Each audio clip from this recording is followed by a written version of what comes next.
Hello everyone. Today we are going to study this beet star tree and red black tree. Both are the better alternatives of the previous trees whatever we have gone through. वैसे B tree B star tree ज़्यादा popular नहीं है due to it's complexity. ये कम use किया जाता है. उसी प्रकार से रेड ब्लैक ट्री की भी अपनी कुछ लिमिटेशंस हैं जिसको इसको केवल और केवल अल्टरनेटिव्स के ही तरीके से यूज़ किया जाता है. अब हम इस पूरे वीडियो में देखेंगे कि बी स्टार ट्री और रेड ब्लैक ट्री है क्या और वो कौन सी ऐसी कंडीशंस हैं जहां पे इनको एज अल्टरनेटिव यूज किया जा सकता है. सबसे पहले हम स्टार्ट करते हैं बी स्टार ट्री की. बी स्टार ट्री हम सबसे लास्ट में स्टडी कर रहे हैं after B tree and B plus tree पढ़ने के बाद. तो रीजन क्या है? जब हम बात करते हैं बी ट्री की और बी प्लस ट्री की तो उसमें जो मल्टी ट्री में जो ड्रॉबैक्स थे उससे ओवरकम होने के लिए बी ट्री और बी प्लस ट्री हमने स्टडी किया था. मल्टी ट्री की लिमिटेशन अगर याद हो तो हमने ये डिस्कस किया था कि उसमें कोई रूल्स नहीं थे, कोई रिस्ट्रिक्शंस नहीं थे. यानी हर एक नोड में अगर सिंगल एलिमेंट भी हम स्टोर करते हैं तो कोई उसका कोई नियम नहीं था. We can do that. और ऐसी परिस्थिति में अगर कोई नया एलिमेंट आएगा तो वो या तो लेफ्ट चाइल्ड में जाएगा या तो राइट चाइल्ड में जाएगा एज पर दी कंडीशन कि वो छोटा है कि बड़ा एलिमेंट है. और जो इशू हमें बाइनरी ट्री में आ रहा था कि लेफ्ट स्क्यूड ट्री भी क्रिएट हो रहा था बाइनरी सर्च ट्री की बात करूं और राइट स्क्यूड ट्री भी क्रिएट हो सकता था एज पर दी कंडीशन, वही सेम प्रॉब्लम हमें मल्टीवेट ट्री में भी आती थी. उससे ओवरकम होने के लिए अच्छा इससे क्या हो गया कि ट्री की जो हाइट है वो इंक्रीज कर जाएगी. और ट्री की हाइट अगर वर्स्ट केस में बिग ऑफ एन है तो हमें सर्चिंग में भी बिग ऑफ एन टाइम लगेगा. इससे ओवरकम होने के लिए बी ट्री और बी प्लस ट्री में एक रूल्स सेट किए गए कि मिनिमम किसी भी नोड में m/2 यानी 50% एलिमेंट तो होने ही चाहिए, तभी जाके जो नया एलिमेंट है वो किसी नए नोड में स्टोर होगा. इससे ये हुआ कि हमने जो ट्री की हाइट अननेसेसरी इंक्रीज कर रही थी उसको कंट्रोल कर लिया कि मिनिमम पहले हर एक नोड में 50% एलिमेंट फिल करिए, तब जाके आप नया नोड क्रिएट करिए, नया नया लेवल क्रिएट करिए या ट्री की हाइट को इंक्रीज करिए. उसी प्रकार से उस लिमिटेशन में क्या था कि 50% एलिमेंट होने चाहिए हर एक नोड में. जब हम बी स्टार ट्री की बात करते हैं तो बी स्टार ट्री के नियम में है कि मिनिमम 2/3 एलिमेंट्स होने चाहिए किसी भी नोड में और तभी जाके आप फर्दर नया एलिमेंट स्टोर कर सकते हो किसी नए नोड पे. Here you can go through with the first line. The root node has minimum 2 and maximum how many children. तो मिनिमम 2 चिल्ड्रन तो नियम हमने बी स्टार ट्री में और B plus tree and B tree में हमने already study किया हुआ है. मैक्सिमम यहाँ पे हमने सेट किया हुआ कि मैक्सिमम कितने हो सकते हैं. जैसे वहां पे फ्लोर फंक्शन ऑफ m/2 था, यहाँ कितने हैं 2 into floor function of 2m-2 divide by 3 plus 1 children. इतने मैक्सिमम चिल्ड्रन पॉसिबल है रूट नोड के. Now come into the internal nodes. Root node के अलावा और जो लीफ नोड ना हो तो internal nodes have the maximum floor function of the 2m-1 divide by 3 and the maximum m children. Maximum कितने चिल्ड्रन है? इतने तो होंगे ही होंगे, ऑब्वियस है क्योंकि ऑर्डर है. और मिनिमम अगर हम बात करें तो मिनिमम इतने चिल्ड्रन होने चाहिए क्योंकि मैक्सिमम में तो ऑब्वियस है दोनों में हर जगह से कॉमन है क्योंकि ऑर्डर ही हम उस हिसाब से लेते हैं ट्री का जितने चिल्ड्रन होंगे. लेकिन वहां जहां floor function of m/2 minimum elements थे, वहां यहाँ पे आपने देखा कि floor function of 2m-1 divide by 3 minimum element आपको यहाँ पे होने ही चाहिए इंटरनल नोड्स में 2/3 एलिमेंट्स. ऑल एक्सटर्नल नोड्स और ऑन द सेम लेवल, ये तो सेम रूल है उनके हिसाब से. अब बात करते हैं एडवांटेज और डिसएडवांटेज की. तो एडवांटेज यहाँ पे बी स्टार ट्री का ये है कि keys in each node is 2/3. ठीक है, जैसा अभी मैंने कहा कि हर एक नोड में जो नंबर ऑफ कीज होंगी वो कितने होंगे, कितने एलिमेंट होंगे 2/3. और बाकियों में कितने हो रहे थे 1/2 हो रहे थे. एक तरह से देखा जाए तो यहाँ पे कितने होंगे 2/3 होंगे. Got it. तो ये ऑब्वियस है ज्यादा एलिमेंट हम स्टोर कर रहे हैं नोड में. डिसएडवांटेज क्या है? इसी वजह से चूंकि हम ज्यादा एलिमेंट स्टोर कर रहे हैं तो क्या है कॉम्प्लेक्स डिलीशन ऑपरेशन है. और कॉम्प्लेक्स डिलीशन ऑपरेशन होने की वजह से चूंकि हमारा अगर फ्रीक्वेंट डिलीशन ऑपरेशन हमको परफॉर्म करना है तो अच्छा डिलीशन ऑपरेशन कब परफॉर्म किया जाता है? तो पहले हमको डिलीशन के लिए सर्चिंग करनी पड़ेगी. तो यहाँ पे सर्च और डिलीशन दोनों ही ऑपरेशन हमारे कॉम्प्लेक्स हो गए. इस वजह से इसको प्रायः बहुत ही कम यूज़ किया जाता है। ये थोड़ा-सा चलन में कम है। इसको एक अल्टरनेटिव की ही तरीके की सिचुएशन से के लिए यूज़ किया जाता है कि जब हमको ज़्यादा से ज़्यादा एलिमेंट स्टोर करने हो नोड में, हमको वहाँ हाइट मैटर करती हो, तब उस जगह पे जाके हम बी स्टार ट्री का यूज़ करेंगे। Otherwise B star tree normally use में नहीं है। नाउ अभी तक हमने B tree, B plus tree और बी स्टार ट्री तीनों को पढ़ लिया है। अब हम तीनों को एक बेसिकली एक बार रिवाइव कर लेते हैं, समझ लेते हैं कि इनकी क्या-क्या कंडीशंस थी, क्या होता है इन सारे ट्रीज में और तब हम फाइनली चलते हैं अपने रेड ब्लैक ट्री की तरफ। सबसे पहले बात करता हूँ बी ट्री की। तो बी ट्री में आपने देखा कि क्या है कि डेटा स्टोर्ड इन इंटरनल और लीफ नोड। तो बी ट्री में हमारा जो भी डेटा स्टोर होता था वो इंटरनल नोड पे और लीफ नोड सब जगह स्टोर होता था। तो अगर हम कोई डेटा सर्च करना है तो हमको रूट से स्टार्ट करना होता था और रूट से स्टार्ट करने के बाद में हम उसको हर एक नोड में यानी जो पूरी ट्रेवर्सिंग थी तो यहाँ पे भी हम जाके चेक करेंगे, फिर यहाँ पे चेक करेंगे, फिर यहाँ भी चेक करेंगे, मतलब everywhere anywhere it can be. तो हमारा जो नोड डेटा होता है वो कहीं भी इंटरनल नोड और लीफ नोड कहीं पे भी हो सकता था बी ट्री में। दूसरी बात करें search tree condition hold, search करने वाली कंडीशन कौन सी थी कि हमेशा जो लेफ्ट नोड होगा उसकी वैल्यू रूट नोड यानी पेरेंट नोड की वैल्यू से छोटी होगी और राइट नोड की वैल्यू बड़ी होगी। फिर बात करते हैं M order B tree has M minus keys. तो जितना ट्री का ऑर्डर होगा यानी मैक्सिमम जितने चाइल्ड हो सकते हैं, तो अब जैसे यहाँ पे अगर मैक्सिमम 2 चाइल्ड हो सकते हैं तो मिनिमम एक एलिमेंट यहाँ पे एम माइनस वन कीज यहाँ पे एलिमेंट होने चाहिए। फिर it has more level than the B plus tree. इसके जो लेवल्स हैं वो बी प्लस ट्री से ज्यादा होते हैं। Got it. And then B tree leaf are not connected together. अब जैसे कि आपने पढ़ा हुआ था कि जब इसमें हमको डेटा को सर्च करना तो हर एक नोड में जाके सर्च करना पड़ेगा।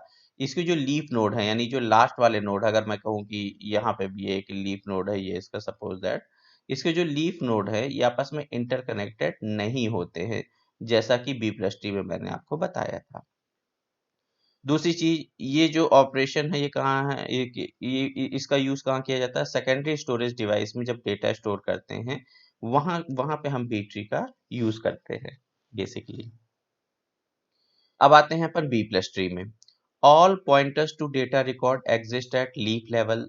सारा का सारा डेटा हमारा कहाँ होता है इंटरनल में, कहीं पे भी नहीं हो, मतलब यहाँ पे भी एक कॉपी होती है लेकिन बेसिकली वो सारा का सारा डेटा हमारा कहाँ होता है लीफ नोड में होता है। दूसरा leaf node are chain together to provide a fast sequential search.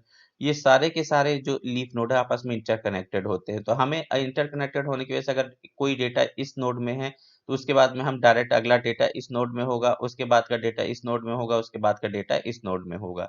तो हमको ये सीक्वेंशियल सर्च ऑपरेशन परफॉर्म करना पड़ गया यहाँ पे और इससे जो हमारी जो टाइम कॉम्प्लेक्सिटी वो रिड्यूस हो जाती है, बजाय इसके अगर हम इसको इंटरनल नोड पे सर्च करने जाते तो हमारी टाइम कॉम्प्लेक्सिटी ज्यादा होती।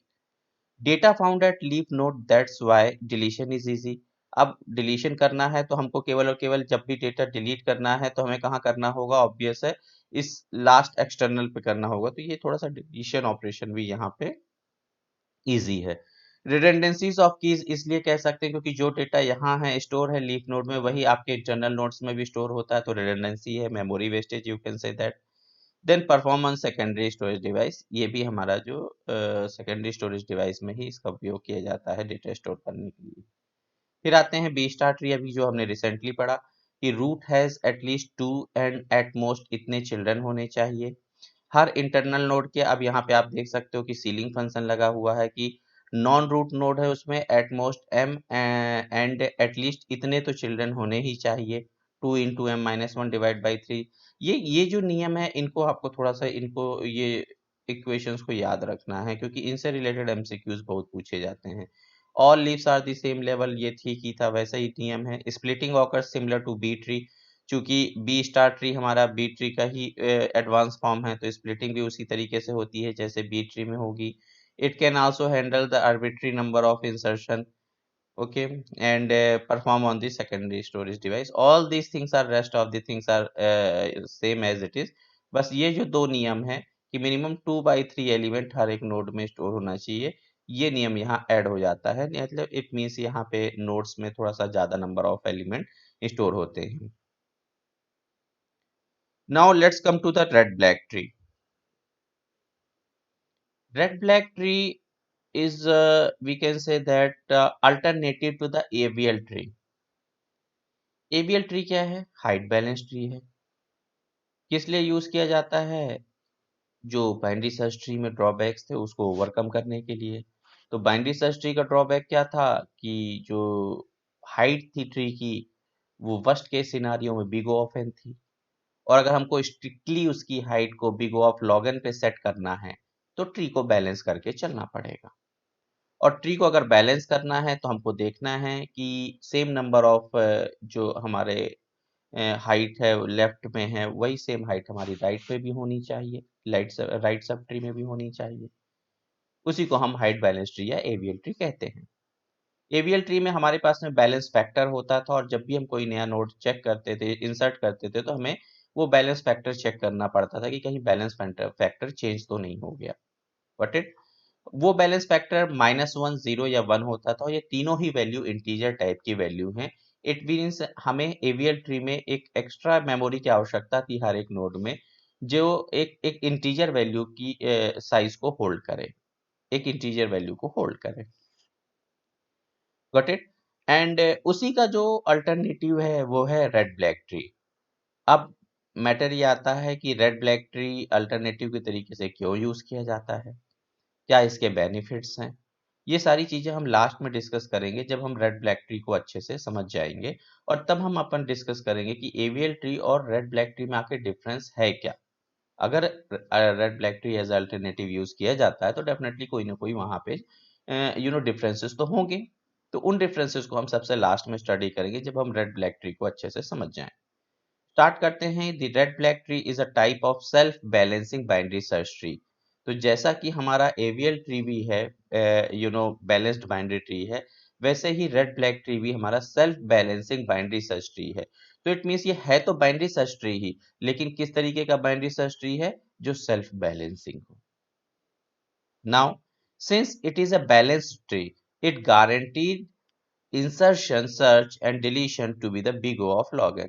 अब जैसा कि हमने एवीएल में भी पढ़ा हुआ है कि अगर ट्री हाइट बैलेंस्ड है तो उसकी जो टाइम कॉम्प्लेक्सिटी होगी वो big O of log n होगी, क्योंकि ट्री की height maximum big O of log n हो जाती है, where n is a total number of element in the tree. Now, a red-black tree is a binary search tree that insert and delete in such a way that the tree is always reasonable balanced। Balanced tree की बात कर रहे हैं तो reasonable balance ही होगा। Got it?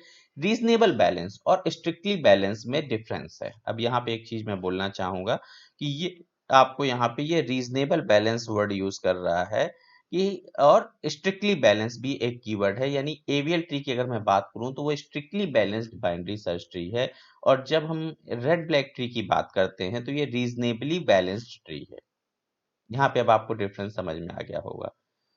Reasonably balanced tree it means what, कि इसको आप इस तरीके से नहीं लीजिए, लेकिन एग्जांपल के तौर से समझाता हूँ कि अगर एवीएल ट्री 100% बैलेंस्ड ट्री है तो यहाँ रेड ब्लैक ट्री समहाउ अगर हम देखें तो इसको कह सकते हैं कि 60-70% बैलेंस्ड रहता है। Got it? थोड़ा रिलैक्सेशन है।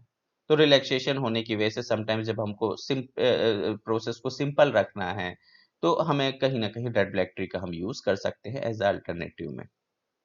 अभी और इसको ब्रीफली समझने की जरूरत है, आगे हम समझेंगे। तो यहाँ पे आप देख सकते हो कि रेड ब्लैक ट्री है। रेड ब्लैक ट्री का नाम रेड ब्लैक क्यों पड़ा? कि यहाँ पे जो नोड होंगे वो उनके कलर कोडिंग होगी। कुछ नोड ऐसे होंगे जिनका कलर ब्लैक होगा, और कुछ नोड ऐसे होंगे जिनका कलर रेड होगा। Got it? तो इसलिए हमने ये जो इस प्रकार का ट्री है इसका जो नाम है वो है रेड ब्लैक ट्री पड़ा। कि यहाँ जो नोड होंगे, अभी तक आपने देखा होगा किसी भी बाइनरी ट्री की बात की होगी या किसी भी बाइनरी सर्च ट्री की बात की है, या फिर हमने मल्टी वे ट्री की बात की, वहां पे हमने कलर कोडिंग से रिलेटेड कोई भी डिस्कशन नहीं किया। लेकिन यहाँ पे जो कलर कोडिंग है वो है red black tree. It means हर एक नोड का कुछ कलर होगा, या तो वो रेड होगा या तो वो ब्लैक होगा। तो एक चीज तो दिमाग में आप क्लियर हो गई होगी कि हमको 1 बिट की जरूरत और पड़ेगी यहाँ पे। 1 बिट डेटा किस लिए? जो कलर को स्टोर करे। तो either if it is 1 we can say that it is black, if it is 0 we can say that a red colour is there. तो 1 बिट स्टोरेज की आवश्यकता हमें हर एक नोड में एक्स्ट्रा आवश्यकता पड़ेगी, जो पर्टिकुलर नोड के कलर को स्टोर करेगा। Next let's go through with the properties. अब किस प्रकार के ट्री को हम रेड ब्लैक ट्री कह सकते हैं? तो सबसे पहली प्रॉपर्टी है कि every node is a red और ब्लैक। तो पहली कंडीशन तो ये है कि जितने भी नोड होंगे हमारे ट्री में वो या तो रेड कलर के होंगे या तो वो ब्लैक कलर के होंगे, इसके अलावा और किसी तीसरे कलर के नहीं हो सकते, पहली प्रॉपर्टी। दूसरी property, root is always black. हमेशा जो रूट नोड होगा यानी जो पहला नोड होगा हमारा ट्री का वो कौन से कलर का होगा, ब्लैक कलर का होगा। याद रखिएगा इन प्रॉपर्टीज की आवश्यकता आगे पड़ेगी। तो सबसे पहली चीज तो ऑलवेज जो हमारे नोड्स के कलर है वो रेड और ब्लैक होंगे, और जो रूट नोड होगा ऑलवेज वो ब्लैक कलर का होगा। नेक्स्ट बात आती है कि न्यू इंसर्शन और ऑलवेज रेड। जब भी हम कोई नया नोड इंसर्ट करेंगे उसका कलर ऑलवेज रेड ही होगा। अब एक थोड़ा-सा कन्फ्यूज़न आपको यहाँ पे क्रिएट हो सकती है कि जब आपने कहा कि ऑलवेज़ रूट ब्लैक होगा और जब नया इंसर्शन कहते हो तो आप उसको रेड कहते हो, तो ऑब्वियस है जब आप ये हमारा ट्री ब्लैंक है और हम पहला नोड क्रिएट करेंगे तो ये किस कलर का होगा? रेड कलर का होगा। जबकि नियम के अकॉर्डिंग तो रूट हमेशा ब्लैक होना चाहिए। तो कुछ नहीं, हम क्या करते हैं कि हम पहला नोड तो रेड ही इंसर्ट करते हैं एज़ पर द लॉ, लेकिन चूँकि फिर हम दूसरे नियम पे आते हैं कि रूट ऑलवेज़ ब्लैक है, तो हम इसके कलर को चेंज करके ब्लैक कर देते हैं। Got it? Next, every path from the root to leave, यानी ये रूट हो गया और ये हो गया आपका लीव। यहाँ पे ये रूट है और ये भी आपका हो गया leave. Every path from root to leave has the same number of black. Got it? यानी हम इस रूट से जब लीफ पर आए तो यहाँ पे सेम नंबर ऑफ ब्लैक होना चाहिए। अगर लेफ्ट में हम लीफ पे पहुंच रहे हैं, मैं कहता हूँ अच्छा यहाँ पे एक चीज याद देने वाली बात है कि रेड कलर एनी नंबर हो सकते हैं। रेड के जो नोड का कलर है रेड, उसमें हमने कोई रिस्ट्रिक्शन सेट नहीं की। वो कितने भी राइट में ज्यादा, लेफ्ट में कम, लेफ्ट में ज्यादा, राइट में कम, या दोनों जगह इक्वल, कैसी भी कंडीशन हो सकते हैं। लेकिन ब्लैक के साथ रिस्ट्रिक्शन है कि जितने नंबर ऑफ नोड रूट से लेकर लीफ तक पहुंचने में ब्लैक कलर के होंगे लेफ्ट साइड में, उतने ही राइट साइड में भी होने चाहिए। जैसा कि आप देख सकते हो कि यहाँ पे लेफ्ट साइड में दो नोड है और राइट साइड में सिंगल नोड है, और मैं कहता हूँ कि ऑब्वियस है यहाँ राइट साइड में सिंगल नोड है तो ये तो आपका ब्लैक कलर है ही। Got it? अब ये अगर ब्लैक कलर है ही तो दैट्स वाई ये जो कलर है आपका ये हो सकता है ब्लैक हो या कुछ और भी हो। अगर ये भी मैं कहता हूँ ब्लैक है तो यहाँ टोटल कितने हो गए, रूट से लेकर लीफ तक पहुंचने में टू ब्लैक कलर हुए। तो दैट्स वाई यहाँ रूट ऑलरेडी ब्लैक है, तो इन दो में से कोई एक ऐसा नोड होगा जिसका कलर ब्लैक होना ही चाहिए। अगर ये दोनों रेड है इट मीन्स ये कहीं ना कहीं मिस्टेक है, हमारे ट्री को हम बैलेंस करके नहीं चल रहे हैं। खैर, इसको मोर ब्रीफली आगे देखेंगे। तो every path from root to leaf has the same number of black, यानी लेफ्ट से रूट से लेफ्ट के लीफ तक पहुंचने में जितने ब्लैक कलर के नोड होंगे उतने ही राइट साइड में भी होने चाहिए। रेड कलर के में कोई रिस्ट्रिक्शन नहीं है, वो कितने भी हो सकते हैं। Next, no path can have two consecutive red nodes. किसी भी पाथ में दो लगातार रेड नोड नहीं होना चाहिए। जैसा कि अगर हम कहें कि ये नोड है और ये दो नोड जो कंसेक्यूटिव नोड है, रूट नोड और ये नोड भी कंसेक्यूटिव नोड है, तो दो कंसेक्यूटिव नोड का कलर रेड नहीं होना चाहिए। फिर इससे दूसरी बात भी निकल के आती है कि ब्लैक हो सकता है, दो कंसेक्यूटिव नोड के कलर ब्लैक हो सकते हैं लेकिन रेड नहीं होने चाहिए। Next, null are always black. तो जो हमारे जो लीफ नोड होते हैं वही नल नोड होते हैं। नल मतलब उनके ना लेफ्ट लेफ्ट चाइल्ड ना राइट चाइल्ड कुछ भी नहीं होगा। तो जो नल नोड्स हैं ऑलवेज उनका कलर ब्लैक होगा, लीफ नोड के ऑलवेज कलर हमारे ब्लैक होंगे। अब मैटर ये आता है कि समटाइम्स ऐसी सिचुएशन ना हो, क्योंकि जब आप किसी नोड के बाद में कोई नया नोड ऐड करोगे तो डेफिनेटली रेड नोड आएगा। अब ये भी पॉसिबल है कि लास्ट प्रीवियस नोड भी हमारा रेड कलर का नोड था। तो ऐसी सिचुएशन में हमको ट्री को बैलेंस करना पड़ेगा, रीबैलेंस यहाँ पे करना पड़ेगा। उसके लिए दो कंडीशन है, जैसा कि आपने एवीएल ट्री में रोटेशंस पढ़े थे वैसे यहाँ पे दो कंडीशंस आती हैं।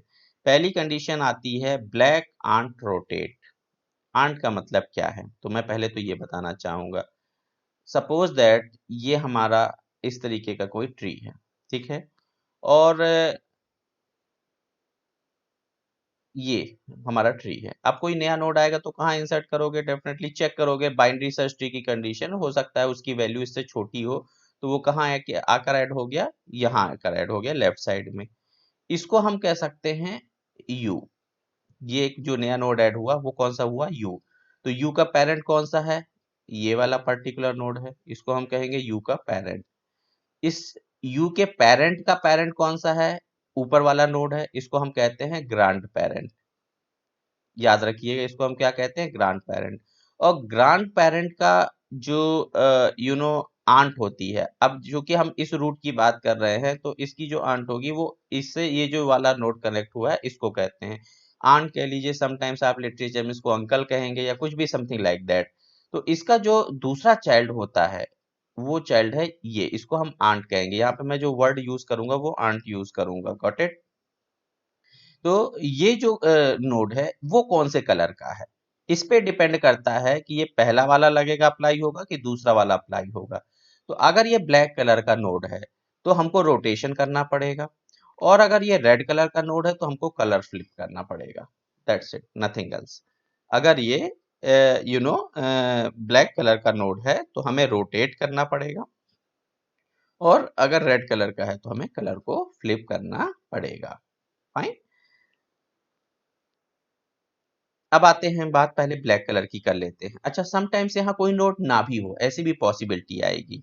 तो जब इस ग्रांड पेरेंट का कोई लेफ्ट या राइट चाइल्ड नहीं होगा तो हमको बाय डिफॉल्ट मानना है कि वो जो नोड होता वो ब्लैक कलर का होता। ये भी एक चीज याद करिएगा, दो इंपॉर्टेंट पॉइंट बताए मैंने कि जिस नोड को ऐड किया उसको हम यू मानते हैं, उसके पेरेंट को पेरेंट नोड, उसके भी पेरेंट को ग्रांड पेरेंट, और उसका जो लेफ्ट या राइट चाइल्ड होगा उसको हम कहेंगे आंट। और उसके कलर पे डिपेंड करता है कि हमको रोटेशन करना है कि हमको कलर फ्लिप करना है। तो अगर आती है बात कि भाई ये ब्लैक कलर का नोड है तो रोटेशन करेंगे, रोटेशन बिल्कुल एज इट इज करेंगे जैसा कि हम L R, R R, L L और एल आर एल रोटेशन हम करते थे, बिल्कुल एज इट इज वही उन्हीं रोटेशंस की बात की जा रही है। और जब हम ये रेड कलर का होगा तो केवल कलर फ्लिपिंग करेंगे, यानी कि अगर ये रेड है तो इसको ब्लैक कर देंगे। यानी देखो, हमेशा जो अप्लाई होता है वो यू को छोड़ के इन तीन पे अप्लाई होता है। तो सपोज दैट ये इनके कलर चेंज कर दिए जाएंगे, तो दैट्स वाई क्या है कि अगर ये रेड है तो इसको ब्लैक कर देंगे, ब्लैक है तो रेड कर देंगे। Got it? इसको हम कहते हैं कलर फ्लिपिंग। तो सपोज रोटेशन के बाद में कैसा हो जाता है, ऑब्वियस है, जो हमारा जो चाहे हमारा आर एल एल रोटेशन हो, चाहे आर आर रोटेशन हो, चाहे एल आर रोटेशन हो, और चाहे आर एल रोटेशन हो, हम उसमें क्या करते हैं, एक वैल्यू को टॉप पे ले आते हैं, बाकी दो वैल्यूज को उसके अकॉर्डिंग एडजस्ट कर देते हैं। तो रोटेशन के बाद में ब्लैक टॉप पे चला जाएगा और उसके दो दो चाइल्ड होंगे, वो रेड चाइल्ड होंगे। Got it? एंड इसी प्रकार से जब इसकी कलर फ्लिपिंग करेंगे तो ब्लैक वाला रेड हो जाएगा और बाकी दोनों जो रेड वाले हैं वो ब्लैक हो जाएंगे। इसको कलर फ्लिपिंग कहते हैं। अभी हम एग्जांपल लेके इसको समझने की कोशिश करते हैं। ओके, अब यहाँ पे हम जो अभी हमने प्रॉपर्टीज डिस्कस की, ये हमारे पास में एक ट्री है। इस ट्री में हम देखते हैं कि क्या ये प्रॉपर्टीज सेटिस्फाई कर रही कि नहीं कर रही हैं। सबसे पहली प्रॉपर्टी हमारी ये है कि every node is a black और रेड। तो आप देखिए इस ट्री में हर एक नोड में आप देख सकते हो केवल और केवल या तो रेड कलर के नोड हैं या तो ब्लैक कलर के नोड हैं। तो पहली प्रॉपर्टी सेटिस्फाई होती है। दूसरी प्रॉपर्टी बात करते हैं कि रूट इज ऑलवेज ब्लैक। हमेशा जो हमारा रूट नोड होगा, ये जो पहला नोड होगा, वो कौन सा है? ब्लैक है। अच्छा, इसको आगे बढ़ने से पहले आप ये देख सकते हैं कि जो रेड ब्लैक ट्री है इसको हम balanced, self balanced binary search tree भी कहते हैं। तो ये बाइनरी सर्च ट्री की प्रॉपर्टी को फॉलो कर रहा है कि नहीं। तो इनिशियली हमारे पास में रूट में 70 है, तो इसकी जो लेफ्ट चाइल्ड की वैल्यू है दैट इज 40, इससे एक छोटी है, और राइट चाइल्ड की वैल्यू है 90 जो कि इससे बड़ी है। उसी प्रकार से 40 की बात करें तो उसके लेफ्ट चाइल्ड की वैल्यू 30 जो कि इससे छोटी है, और राइट चाइल्ड की वैल्यू 50 इससे बड़ी है। तो बाइनरी सर्च ट्री की यही कंडीशन होती थी कि पेरेंट नोड में जो भी वैल्यू है उसकी जो लेफ्ट चाइल्ड की वैल्यू है उससे क्या होगी, वो बड़ी होगी, यानी लेफ्ट चाइल्ड की वैल्यू छोटी होती है, और जो राइट चाइल्ड की वैल्यू होती है वो इससे पेरेंट नोड की वैल्यू से बड़ी होती है। Got it? फिर से आते हैं वापस, तो हमने ये दो रूल्स देखे, ये दो रूल हमारे इस ट्री में सेटिस्फाई कर रहे हैं। तीसरा रूल ये है कि जब भी new insertion are always red, जब भी कोई नया इंसर्शन होगा वो हमेशा क्या? रेड होगा। तो ब्लैक के बाद में ये देखिए, आपने यहाँ देखा रेड है, रेड के बाद में फिर यहाँ पे ऑब्वियस है ब्लैक है, तो सर्टेन कुछ सिचुएशन चेंज हुई है, वो मैं आपको इंसर्शन में समझाऊंगा। तो जब भी नया कोई इंसर्शन होगा वो रेड कलर का नोड होगा। Next, every path from root to leaf has the same number of black. अब अगर मैं इसकी बात करता हूँ, इस 40 की बात कर लेता हूँ, तो इस 40 से लीफ पे पहुंचने पे देखिए कितने ब्लैक नोड हैं। तो इस 40 से लीफ पे पहुंचने के लिए यहाँ पे अगर हम देखते हैं तो आपने देखा कि एक तरह से देखा जाए आपके पास में एक सिंगल ब्लैक नोड है, और यहाँ पे भी अगर आप जब लीफ पे पहुंचते हो तो लीफ पे आने के लिए आपके पास में एक सिंगल ब्लैक नोड है, ये तो रेड नोड है। Got it. जब ऊपर से बात करते हैं तो यहाँ पे किसी भी पाथ की बात करें तो इस पाथ में अगर हम देखें तो यहाँ पे सिंगल ब्लैक नोड है, और यहाँ पे भी अगर हम आते हैं तो एक सिंगल ब्लैक नोड है, गॉट इट, लीफ नोड तक पहुंचने के लिए। तो every path from root to leaf has the same number of black node, got it. और ये तो क्या है, हमारी लीफ है, तो लीफ तो क्या है, कुल मिला के ये नल नोड है, इसका लेफ्ट चाइल्ड और राइट चाइल्ड नल है, अब कोई नोड ही है नहीं अपने हमारे पास में। आगे चलते हैं, no path can have the two consecutive red nodes. किसी भी पाथ में आप देखो तो कंसेक्यूटिव दो रेड नोड नहीं मिलेंगे, वो भी नहीं है। And null are always black, जो हमारा नल है ये हमेशा क्या होंगे, ब्लैक होंगे। इन सारे रूल्स को हमने इस ट्री में फॉलो किया, इसलिए इस प्रकार का ट्री जो है वो रेड ब्लैक ट्री कहलाएगा। Let's have the example how we can insert the element into the red black tree. So here we have the element 40, 50, 70, 30, and one by one I'll pick the every element and I will try to insert, and I will try to show you the property how we can satisfy the property of the red black tree. Okay, so let's initiate with the insertion of 40. जैसे ही हम 40 को insert करेंगे, पहला node है, और चूंकि जब भी कोई नया एलिमेंट इंसर्ट होगा उसका कलर क्या होगा, उस नोड का कलर रेड कलर होगा एज पर द रूल। लेकिन चूंकि ये रूट नोड है और पहला ही नोड है तो हमें इसको कन्वर्ट करना पड़ेगा ब्लैक कलर में। So now we converted it into black colour node, got it. तो ये हमारा रूट नोड क्रिएट हो गया। नेक्स्ट इंसर्शन है 50। 50 को जैसे इंसर्ट करेंगे, कंपेयर करेंगे कि 50 40 से बड़ा हुआ है, तो बड़ा है तो उसके कहाँ चला जाएगा, राइट साइड में। और चूंकि ये नया नोड इंसर्ट हुआ है तो इसका कलर आप देख सकते हो हमने रेड कलर का रखा हुआ है, गॉट इट। नेक्स्ट इंसर्शन की बात करते हैं, दैट इज 70। 70 को कंपेयर किया 40 से, 40 से बड़ा है तो 50 पे आया, 50 से बड़ा है तो 70 पे, और इस तरीके से वो 70 50 के राइट साइड में एड ऑन हो जाएगा। चूंकि नया नोड इंसर्ट हुआ है तो दैट्स वाई इसका कलर कौन सा होगा, रेड कलर का होगा। फिर दूसरा नियम पे बात आ जाती है कि दो कंसेक्यूटिव नोड के कलर सेम नहीं, रेड कलर के नहीं होने चाहिए, ब्लैक हो सकते हैं, रेड नहीं होने चाहिए। तो जब रेड नहीं होने चाहिए और यहाँ पे रेड है, इट मीन्स अब हमको देखना पड़ेगा कि हमको रोटेट करना है कि कलर फ्लिपिंग करनी है। तो हमने माना ये जो नया नोड ऐड हुआ है इसको कहा यू, वही जो भी हमने एग्जांपल लिया।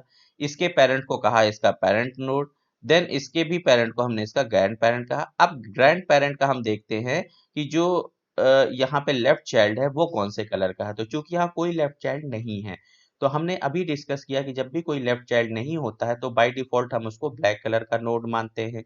और जब उसको हम ब्लैक कलर का नोड मानते हैं तो दैट्स वाई हमें क्या करना है, यहाँ पे मैं अगर पीछे आ जाता हूँ आपको दिखाने का प्रयास करता हूँ कि जब ब्लैक कलर का नोड है तो हमको रोटेट करना है।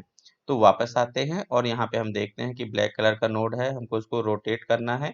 तो कौन सा रोटेशन करेंगे, हमको रोटेशन करना पड़ेगा आर आर, क्योंकि राइट साइड के सब ट्री के राइट पोर्शन में हमने कोई नया नोड ऐड किया है, तब जाके हमें ये डिसबैलेंस आया है, कलर का डिसबैलेंस आया है।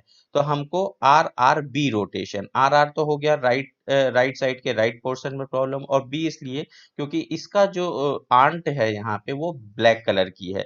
वैसे तो यहाँ कोई नोड नहीं है, लेकिन हम बाय डिफॉल्ट मानते हैं कि जब भी कोई नोड ना हो लेफ्ट या राइट में तो हम उसको ब्लैक कलर का ही डिफॉल्ट मानते हैं। तो आर आर बी रोटेशन यहाँ लगेगा, और आर आर बी रोटेशन में क्या होता है, ऑब्वियस है, आर आर रोटेशन में सेंट्रल वैल्यू को रूट पे ले जाते हैं और बाकी दो वैल्यू को उसके अकॉर्डिंगली एडजस्ट कर देते हैं। तो यहाँ हमने सेंट्रल वैल्यू को लेकर रूट पे और दो वैल्यू को बाकी हमने उसकी एडजस्ट कर दिया। 40 छोटा है तो वो उसके लेफ्ट साइड में, और 70 बड़ा है तो राइट साइड में आ गया। कलर कोडिंग चेंज नहीं की अभी हमने। अगला नियम आता है कि भाई जो रूट है हमेशा ब्लैक होना चाहिए। तो चूंकि यहाँ रूट हमारा क्या है, रेड कलर का है, तो हमको रिकलरिंग करनी पड़ेगी, और रिकलरिंग करके हमने रूट को ब्लैक कलर का कर दिया। तो यहाँ पे रूट नोड हो गया ब्लैक कलर के और इसके चाइल्ड रेड कलर के। अब चाइल्ड में देखिए ये तो ऑलरेडी 70 रेड कलर का था, लेकिन जब ये इसको हमने ब्लैक कलर फ्लिपिंग करते हैं तो कलर फ्लिपिंग में क्या होगा आपका, ये हो गया रूट नोड आपका ब्लैक कलर का, इसका चाइल्ड फिर हमने रेड कलर के बना दिए, ठीक है। तो पेरेंट हो गया ब्लैक कलर का तो चाइल्ड हो गए रेड कलर के, गॉट इट। तो इस तरीके से कलर फ्लिपिंग हो गई यहाँ पे। अब कलर फ्लिपिंग के बाद अपन आगे चलते हैं, अगला इंसर्शन करते हैं। लेट सपोज दैट अब 40 50 एंड 70 इंसर्ट हो गए। अब हम लेते हैं 30 को। 30 जब हम इंसर्ट करेंगे तो 30 को कंपेयर किया 50 से छोटा है 40 से बड़ा है, तो दैट्स वाई कहाँ चला जाएगा 40 के लेफ्ट साइड में। चूंकि 40 के लेफ्ट साइड में वो नया नोड ऐड हुआ है तो ऑब्वियस है कि रेड कलर का होगा, और टू कंसेक्यूटिव नोड के कलर रेड कलर के नहीं हो सकते हैं। इस वजह से हम क्या करेंगे कि यहाँ पे फिर से हम देखेंगे, तो इसको माना यू, ये पेरेंट एंड ये ग्रैंड पेरेंट, तो ग्रैंड पेरेंट की एंड आंट कौन से कलर की है, रेड कलर की है। अब जब रेड कलर की है तो ऐसी सिचुएशन में हमें क्या करना पड़ेगा कि कलर फ्लिपिंग करनी पड़ेगी। ब्लैक कलर में तो हम रोटेशन करते हैं, कलर फ्लिपिंग में हमें क्या करना है कि ये जो तीन नोड हैं इनकी हमको कलर फ्लिपिंग करनी पड़ेगी। तो कलर फ्लिपिंग कर लेते हैं अपन। एल एल रोटेशन पहले तो लगा लिया। एल एल रोटेशन में ऑब्वियस है कि हमारी एल एल रोटेशन करने पे भी बावजूद हमको क्या है, एल एल आर है, रोटेशन नहीं है, कुल मिला के यहाँ पे कलर फ्लिपिंग है। आई एम सॉरी, थोड़ा सा अपन कंफ्यूज हो जाते हैं कि भाई यहाँ पे आंट का कलर रेड है तो इसलिए हमको रेड कलर की वजह से यहाँ पे हमको कलर फ्लिपिंग करनी है। और जब कलर फ्लिपिंग करनी है तो हमने क्या किया कि रूट नोड तो हमारा ब्लैक रहेगा ही रहेगा, तो इसको तो हम रेड करेंगे नहीं, और जो हमारे चाइल्ड नोड हैं इनकी कलर फ्लिपिंग हो जाएगी। तो चाइल्ड नोड जो इसके थे वो रेड कलर थे, उनको हमने कर दिया ब्लैक कलर से। तो ब्लैक कलर में तो कोई रूल नहीं है कि दो कंसेक्यूटिव नोड के कलर ब्लैक हो सकते हैं, ये ऑफ कोर्स, तो कोई इसमें प्रॉब्लम वाली बात नहीं है। तो यहाँ पे इस तरीके से ये ऑपरेशन परफॉर्म हो गया। अगला चलते हैं, हम 42 इंसर्ट करते हैं। 42 को चेक किया, 50 से छोटा है, 40 से बड़ा है, तो दैट्स वाई इसके राइट साइड के पोर्शन में आ जाएगा और ये रेड कलर का नोड होगा, कोई इशू नहीं है क्योंकि कंसेक्यूटिव नोड भी रेड नहीं है और नया नोड जो ऐड हुआ उसका कलर भी रेड है। सारे रूल्स यहाँ फॉलो हो रहे हैं। नेक्स्ट इंसर्शन है 15।